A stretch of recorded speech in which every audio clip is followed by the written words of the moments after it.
प्यारी बहन, तुम्हारा पत्र पढ़कर मुझे तुम्हारे ऊपर दया आई।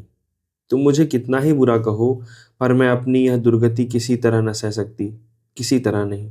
मैंने या तो अपने प्राण ही दे दिए होते, या फिर उस सास का मुंह न देखती। तुम्हारा सीधापन, तुम्हारी सहनशीलता, तुम्हारी सास भक्ति तुम्हें मुबारक हो। मैं तो तुरंत आनंद के साथ चली जाती, और चाहे भीख ही क्यों ना मांगनी पड़ती, उस घर में कदम न रखती। मुझे तुम्हारे ऊपर दया ही नहीं आती, क्रोध भी आता है। इसलिए कि तुम में स्वाभिमान नहीं है। तुम जैसी स्त्रियों ने ही सासों और पुरुषों का मिजाज आसमान चढ़ा दिया है। जहन्नुम में जाए ऐसा घर, जहां अपनी इज्जत नहीं। मैं पति प्रेम भी इन दामों न लूं। तुम्हें 19वीं सदी में जन्म लेना चाहिए था। उस वक्त तुम्हारे गुणों की प्रशंसा होती। इस स्वाधीनता और नारी स्वत्व के नवयुग में तुम केवल प्राचीन इतिहास हो। यह सीता और दमयंती का युग नहीं। पुरुषों ने बहुत दिनों तक राज किया। अब स्त्री जाति का राज्य होगा, मगर अब तुम्हें अधिक न कोसूंगी। अब मेरा हाल सुनो। मैंने सोचा था पत्रों में अपनी बीमारी का समाचार छपवा दूंगी, लेकिन फिर ख्याल आया, यह समाचार छपते ही मित्रों का तांता लग जाएगा। कोई मिजाज पूछने आएगा, कोई देखने आएगा। फिर मैं कोई रानी तो हूं नहीं, जिसकी बीमारी का बुलेटिन रोजाना छापा जाए। न जाने लोगों के दिल में कैसे कैसे विचार उत्पन्न हो। यह सोचकर मैंने पत्र में छपवाने का विचार छोड़ दिया। दिन भर मेरे चित्त की क्या दशा रही, लिख नहीं सकती। कभी मन में आता जहर खा लूं, कभी सोचती कहीं उड़ जाऊं। विनोद के संबंध में भांति भांति की शंकाएं होने लगी। अब मुझे ऐसी कितनी ही बातें याद आने लगीं जब मैंने विनोद के प्रति उदासीनता का भाव दिखाया था। मैं उनसे सब कुछ कह लेना चाहती थी, देना कुछ न चाहती थी। मैं चाहती थी कि वह आठों पहर भ्रमर की भांति मुझ पर मंडराते रहें, पतंग की भांति मुझे घेरे रहें। उन्हें किताबों और पत्रों में मग्न बैठ देख के झुंझलाहट होने लगती थी। मेरा अधिकांश समय अपने ही बनाव श्रृंगार में कटता था। उनके विषय में मुझे कोई चिंता नहीं होती थी। अब मुझे मालूम हुआ कि सेवा का महत्व रूप से कहीं अधिक है। रूप मन को मुग्ध कर सकता है, पर आत्मा को आनंद पहुंचाने वाली कोई दूसरी वस्तु है। इस तरह एक हफ्ता गुजर गया। मैं प्रातःकाल मैके जाने की तैयारियां कर रही थी, या घर फाड़े खाता था, कि सहसा डाकिये ने मुझे एक पत्र लाकर दिया। मेरा हृदय धक धक करने लगा। मैंने कांपते हुए हाथों से पत्र लिया, पर सिरनामे पर विनोद की परिचित हस्तलिपि न थी। लिपि किसी स्त्री की थी, इसमें संदेह न था, पर मैं उसे सर्वथा अपरिचित थी। मैंने तुरंत पत्र खोला और नीचे की तरफ देखा तो चौंक पड़ी। वह कुसुम का पत्र था। मैंने एक ही सांस में सारा पत्र पढ़ लिया। लिखा था, बहन, विनोद बाबू 3 दिन से यहाँ रहकर बम्बई चले गए। शायद विलायत जाना चाहते हैं। 3-4 दिन बम्बई रहेंगे। मैंने बहुत चाहा ताकि उन्हें दिल्ली वापस कर दूं, पर वह किसी तरह न राजी हुए। तुम उन्हें नीचे लिखे पते से तार दे दो। मैंने उनसे यह पता पूछ लिया था। उन्होंने मुझे ताकीद कर दी थी कि इस पते को गुप्त रखना, लेकिन तुमसे क्या पर्दा। तुम तुरंत तार दे दो, शायद रुक जाएं। वह बात क्या हुई, मुझसे विनोद ने तो बहुत पूछने पर भी नहीं बताया, पर वह दुखी बहुत थे। ऐसे आदमी को भी तुम अपना न बना सकी, इसका मुझे आश्चर्य है। पर मुझे इसकी पहले ही शंका थी। रूप और गर्व में दीपक और प्रकाश का संबंध है। गर्व रूप का प्रकाश है। मैंने पत्र रख दिया, और उसी वक्त विनोद के नाम तार भेज दिया कि बहुत बीमार हूँ, तुरंत आओ। मुझे आशा थी कि विनोद तार द्वारा जवाब देंगे, लेकिन सारा दिन गुजर गया और कोई जवाब न आया। बंगले के सामने से कोई साइकिल निकलती तो मैं तुरंत उसकी ओर ताकने लगती थी कि शायद तार का चपरासी हो। रात को मैं तार का इंतजार करती रही। तब मैंने अपने मन को इस विचार से शांत किया कि विनोद आ रहे हैं, इसलिए तार भेजने की जरूरत न समझी। अब मेरे मन में फिर शंकाएं उठने लगी। विनोद कुसुम के पास क्यों गए? कहीं कुसुम से उन्हें प्रेम तो नहीं है? कहीं उसी प्रेम के कारण तो वह मुझसे विरक्त नहीं हो गए? कुसुम कोई कौशल तो नहीं कर सकी? उसे विनोद को अपने घर में ठहराने का अधिकार ही क्या था? इस विचार से मेरा मन बहुत क्षुब्ध हो उठा। कुसुम पर क्रोध आने लगा। अवश्य दोनों में बहुत दिनों से पत्र व्यवहार होता रहा होगा। मैंने फिर कुसुम का पत्र पढ़ा, और अब कि उसके प्रत्येक शब्द में मेरे लिए कुछ सोचने की सामग्री रखी हुई थी। निश्चय किया कि कुसुम को एक पत्र लिखकर खूब कोसूं। आधा पत्र लिख भी डाला, पर उसे फाड़ दिया। उसी वक्त विनोद को एक पत्र लिखा, तुमसे कहीं भेंट होगी तो वह पत्र दिखलाऊंगी। जो कुछ मुंह में आया बक डाला। लेकिन इस पत्र की भी वही दशा हुई जो कुसुम के पत्र की हुई थी। लिखने के बाद मालूम हुआ कि वह किसी विक्षिप्त हृदय की बकवाद है। मेरे मन में यही बात बैठती जाती थी कि वह कुसुम के पास है, वही छलनी उन पर अपना जादू चला रही है। यह दिन भी बीत गया, डाकिया कई बार आया, पर मैंने उसकी ओर आंख भी नहीं उठाई। चंदा, मैं नहीं कह सकती मेरा हृदय कितना तिलमिलाता रहा है। अगर कुसुम इस समय मुझे मिल जाती तो मैं न जाने क्या कर डालती। रात को लेटे लेटे ख्याल आया, कहीं वह यूरोप न चले गए हों। जी बेचैन हो उठा। सिर में ऐसा चक्कर आने लगा मानो पानी में डूबी जाती हूँ। अगर वह यूरोप चले गए तो फिर कोई आशा नहीं। मैं उसी वक्त उठी और घड़ी पर नजर डाली। 2 बजे थे। नौकर को जगाया और तार घर जा पहुंची। बाबूजी कुर्सी पर लेटे लेटे सो रहे थे। बड़ी मुश्किल से उनकी नींद खुली। मैंने रसीद तार दिया। जब बाबूजी तार दे चुके तो मैंने पूछा, इसका जवाब कब तक आएगा? बाबू ने कहा, यह प्रश्न किसी ज्योतिषी से कीजिए, कौन जानता है वह कब जवाब दे। तार का चपरासी जबरदस्ती तो उनसे जवाब नहीं लिखा सकता। अगर कोई और कारण न हो तो 8-9 बजे तक जवाब आ जाना चाहिए। घबराहट में आदमी की बुद्धि पलायन कर जाती है। ऐसा निरर्थक प्रश्न करके मैं स्वयं लज्जित हो गई। बाबूजी ने अपने मन में मुझे कितना मूर्ख समझा होगा। खैर, मैं वहीं एक बेंच पर बैठ गई और तुम्हें विश्वास ना आएगा, 9 बजे तक वहीं बैठी रही। सोचो कितने घंटे हुए, पूरे 7 घंटे। सैकड़ों आदमी आए और गए, पर मैं वहीं की वहीं बैठी रही। जब तार का डमी खटकता मेरे हृदय की धड़कन होने लगती, लेकिन इस भय से कि बाबूजी झल्ला न उठे कुछ पूछने का साहस न करती थी। जब दफ्तर की घड़ी में 9 बज गए तो मैंने डरते डरते बाबू से पूछा, क्या अभी तक जवाब नहीं आया? बाबू ने कहा, आप तो यहीं बैठी हैं, जवाब आता तो क्या मैं खा डालता? मैंने बेहयाई करके फिर पूछा, तो क्या अब ना आएगा? बाबू ने मुंह फेर कर कहा, और 2-4 घंटे बैठे रहिए।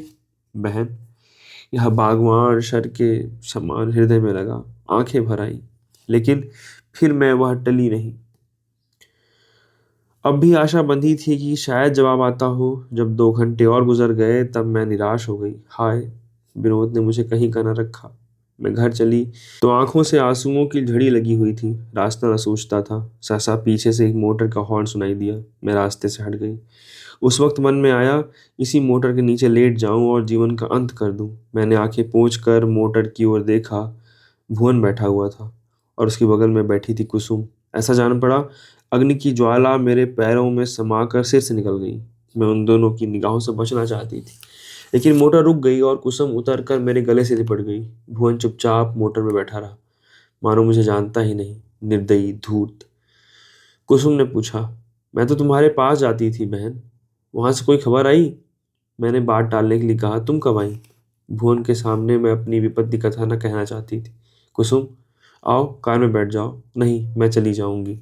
अवकाश मिले तो एक बार चली आना। कुसुम ने मुझसे आग्रह न किया। कार में बैठकर चल दी। मैं खड़ी ताकती रह गई। यह वही कुसुम है या और कोई? कितना बड़ा अंतर हो गया इसमें। मैं घर चली तो सोचने लगी, भुवन से इसकी जान पहचान कैसे हुई? कहीं ऐसा तो नहीं कि विनोद ने इसे मेरी टोह लेने को भेजा हो? भुवन से मेरे विषय में कुछ पूछने तो नहीं आई है? मैं घर पहुंचकर बैठी ही थी कि आ गई कुसुम।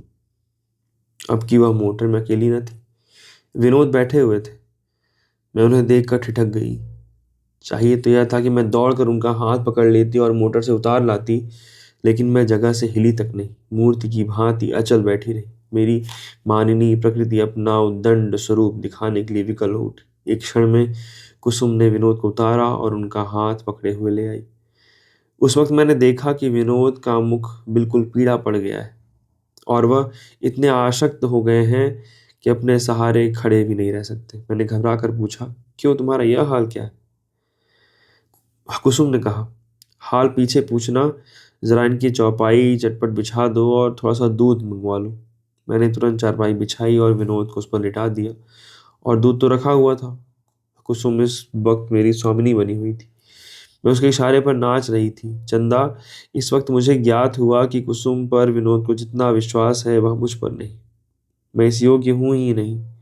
मेरा दिल सैकड़ों प्रश्न पूछने के लिए तड़फड़ा रहा था, लेकिन कुसुम एक पल के लिए भी विनोद के पास से न टलती थी। मैं इतनी मूर्ख हूं कि अवसर पाने पर इस दशा में मैं भी विनोद से प्रश्नों का तांता बांध देती। विनोद को जब नींद आ गई, मैंने आंखों से आंसू भरकर कुसुम से पूछा, बहन, इन्हें क्या शिकायत है?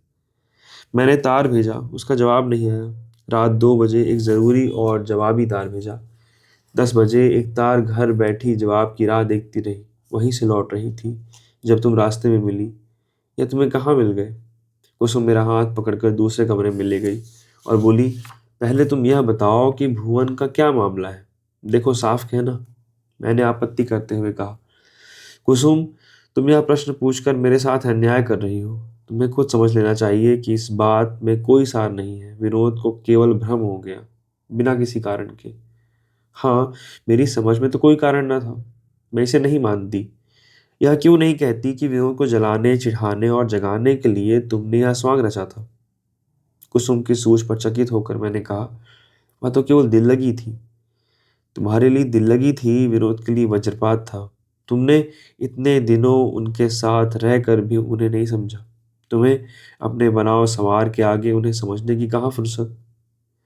कदाचित तुम समझती हो कि तुम्हारी यह मोहिनी मूरत ही सब कुछ है। मैं कहती हूँ, इसका मूल्य 2-4 महीने के लिए हो सकता है, स्थायी वस्तु और ही है। मैंने अपनी भूल स्वीकार करते हुए कहा, विनोद को मुझसे कुछ पूछना तो चाहिए था। कुसुम ने हंसकर कहा, यही तो वह नहीं कर सकते। तुमसे ऐसी बात पूछना उनके लिए असंभव है। वह उन प्राणियों में है जो स्त्री की आंखों से गिरकर जीते नहीं रह सकते। स्त्री या पुरुष किसी के लिए भी वह किसी प्रकार का धार्मिक या नैतिक बंधन नहीं रखना चाहते। वह प्रत्येक प्राणी के लिए पूर्ण स्वाधीनता के समर्थक है। मन और इच्छा के सिवा वह कोई बंधन स्वीकार नहीं करते। इस विषय पर मेरी उनसे खूब बातें हुई हैं। खैर, मेरा पता उन्हें मालूम था ही। यहाँ से सीधे मेरे पास पहुंचे। मैं समझ गई कि आपस में पटी नहीं। मुझे तुम ही पर संदेह हुआ। मैंने पूछा, क्यों? मुझ पर तुम्हें क्यों संदेह हुआ? इसलिए कि मैं तुम्हें पहले देख चुकी थी। अब तो तुम्हें मुझ पर संदेह नहीं? नहीं, मगर इसका कारण तुम्हारा संयम नहीं, परंपरा है। मैं इस समय स्पष्ट बातें कह रही हूँ, इसके लिए क्षमा करना। नहीं, विनोद से तुम्हें जितना प्रेम है उससे अधिक अपने आप से है। कम से कम 10 दिन पहले यही बात थी, अन्यथा यह नौबत ही नहीं आती। विनोद यहाँ से सीधे मेरे पास आए और 2-3 दिन रहकर मुंबई चले गए। मैंने बहुत पूछा पर कुछ बतलाया नहीं। वहाँ उन्होंने एक दिन विष खा लिया। मेरे चेहरे का रंग उड़ गया। मुंबई पहुंचते ही उन्होंने मेरे पास एक खत लिखा था। उसमें यहाँ की सारी बातें लिखी थी और अंत में लिखा था, मैं इस जीवन से तंग आ गया हूँ। अब मेरे लिए मौत के सिवा और कोई उपाय नहीं है। मैंने एक ठंडी सांस ली। मैं आप पत्र पाकर घबरा गई और उसी वक्त मुंबई रवाना हो गई। जब वहां पहुंची तो विनोद को मरणासन पाया। जीवन की कोई आशा नहीं थी। मेरे एक संबंधी वहां डॉक्टर हैं, उन्हें लाकर दिखाया तो आप बोले, इन्होंने जहर खा लिया है। तुरंत दवा दी गई। 3 दिन तक डॉक्टर साहब न दिन को न रात को, हर दिन हर रात एक क्षण के लिए विनोद के पास से न हटी मैं। 12 तीसरे दिन इनकी आंखें खुली। तुम्हारा पहला तार मुझे मिला था, पर इसका जवाब देने की किसे फुर्सत थी। 3 दिन और मुंबई रहना पड़ा। विनोद इतने कमजोर हो गए थे कि इतना लंबा सफर करना उनके लिए असंभव था। चौथे दिन मैंने जब उनसे यहाँ आने का प्रस्ताव किया तो बोले, मैं वहाँ न जाऊँगा।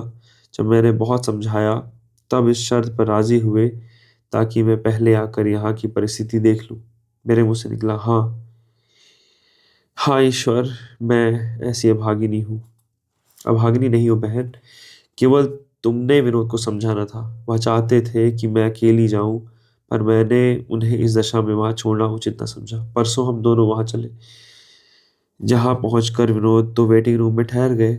मैं पता पूछती हुई भुवन के पास पहुंची। भुवन को मैंने इतना फटकारा कि वह रो पड़ा। उसने मुझसे यहाँ तक कह डाला कि तुमने उसे बुरी तरह धुतकार दिया है। आंखों का बुरा आदमी है, पर दिल का बुरा नहीं। उधर से जब मुझे संतोष हो गया और रास्ते में तुमसे भेंट हो जाने पर रहा सहा भ्रम भी दूर हो गया, तो मैं विनोद को तुम्हारे पास लाई। अब तुम्हारी वस्तु तुम्हें सौंपती हूँ। मुझे आशा है इस दुर्घटना ने तुम्हें इतना सचेत कर दिया होगा कि फिर नौबत ना आएगी। आत्मसमर्पण करना सीखो। भूल जाओ कि तुम सुंदरी हो। आनंद में जीवन का यही मूल मंत्र है। मैं डींग नहीं मारती, लेकिन चाहूँ तो आज विनोद को तुमसे छीन सकती हूँ। लेकिन रूप में मैं तुम्हारे तलुओं के बराबर भी नहीं। रूप के साथ अगर तुम सेवा भाव धारण कर सको तो तुम अजेय हो जाओगी। मैं कुसुम के पैरों पर गिर पड़ी और रोती हुई बोली, बहन, तुमने मेरे साथ जो उपकार किया है उसके लिए मरते दम तक तुम्हारा ऋणी रहूंगी। तुमने न सहायता की होती तो आज न जाने क्या गति होती। बहन, कुसुम कल चली जाएगी। मुझे तो अब वह देवी सी दिखती है। जी चाहता है उसके चरण धो धो कर पीऊं। उसके हाथों मुझे विनोद ही नहीं मिले हैं, सेवा का सच्चा आदर्श और स्त्री का सच्चा कर्तव्य ज्ञान भी मिला है। आज से मेरे जीवन का नवयुग आरंभ होता है, जिसमें भोग और विलास ही नहीं, सहृदयता और आत्मीयता की प्रधानता होगी। तुम्हारी पद्मा। यह कहानी यही समाप्त होती है।